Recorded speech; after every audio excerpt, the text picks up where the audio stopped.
Just imagine with us what you might hear on the Grapevine. From the balcony of room 42 at the Grapevine Hotel in Brighton, England, you can hear the waves as they retreat through the stony beach. The sounds of the carousel rise from the Brighton Pier. At Grapevine Canyon in Nevada, you can hear the crickets scampering among the dry sagebrush in the early dusk. The red sky absorbs the earth. The sand rises in the wind and scratches the calcite hills. At Will Heights Bar at 432 Main Street in Grapevine, Texas, you can hear two Rangers fans discussing the arrival of evil. That is the evil empire, as they prepare for the ALCS.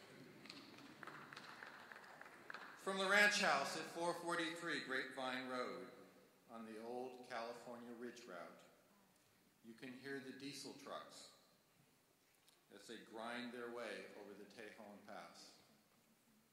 When it turns dark, you can hear the cry of a coyote as it descends from the Tehachapi Mountains. At 255 Grapevine Road in Wenham, Massachusetts, Barry Loy thinks that he has just heard the howl of the coyote on the quad.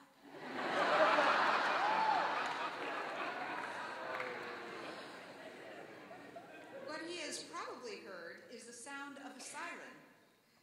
John Timon has just been caught speeding by the Wenham police. Along the Grapevine sidewalk, Josh Perisky picks up his pace as he nears the end of his run. Along the highway, Greg Keller stops to gather roadkill. Jesse Adams tries to make sure that Greg Carmer does not run over him on the road. At 255 Grapevine Road, Sam Houston rides his skateboard past the Clarendon Bell. The sound of a French horn at practice escapes from the music building. At 255 Grapevine Road, the wind thrusts the fallen leaves across the ponds. Moss covers the roots of the barren trees, and pine needles blanket the Chabaco Pass. Dorothy Borse wades with the turtles and smallmouth bass among the bald reefs.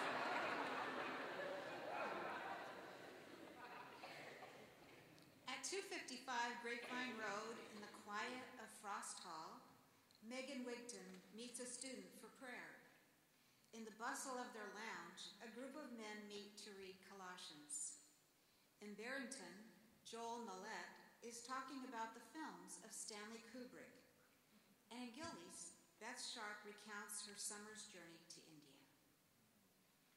At 255 Grapevine Road, the library is full of students cramming for their Old Testament exams.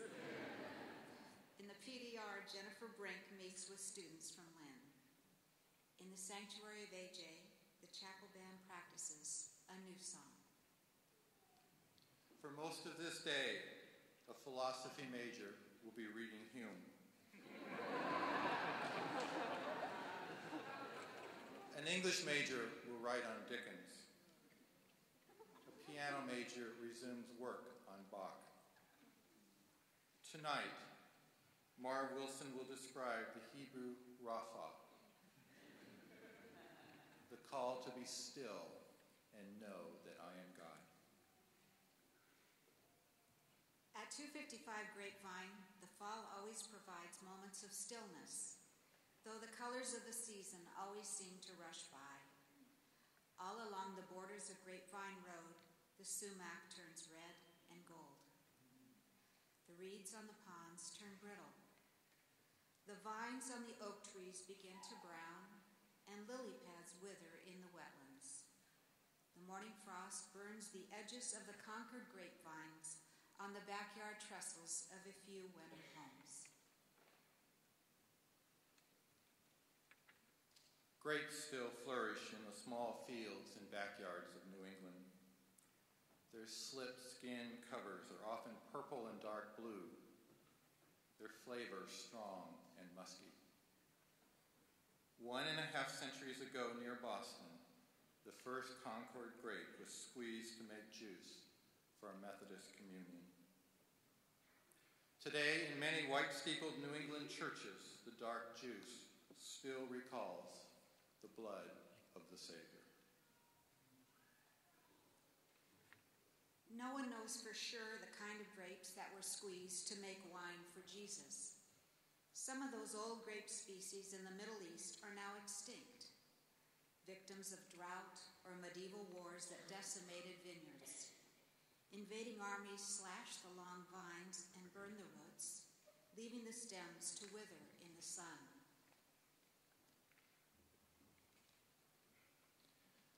I am the vine, you are the branches, Jesus told his disciples. If anyone does remain in me, he is like the branch. If he does not remain in me, he is like the branch that is thrown away and withers. Yet if a man remains in me and I in him, he will bear much fruit. This is my Father's glory, that you will bear much fruit, showing yourself to be my disciples.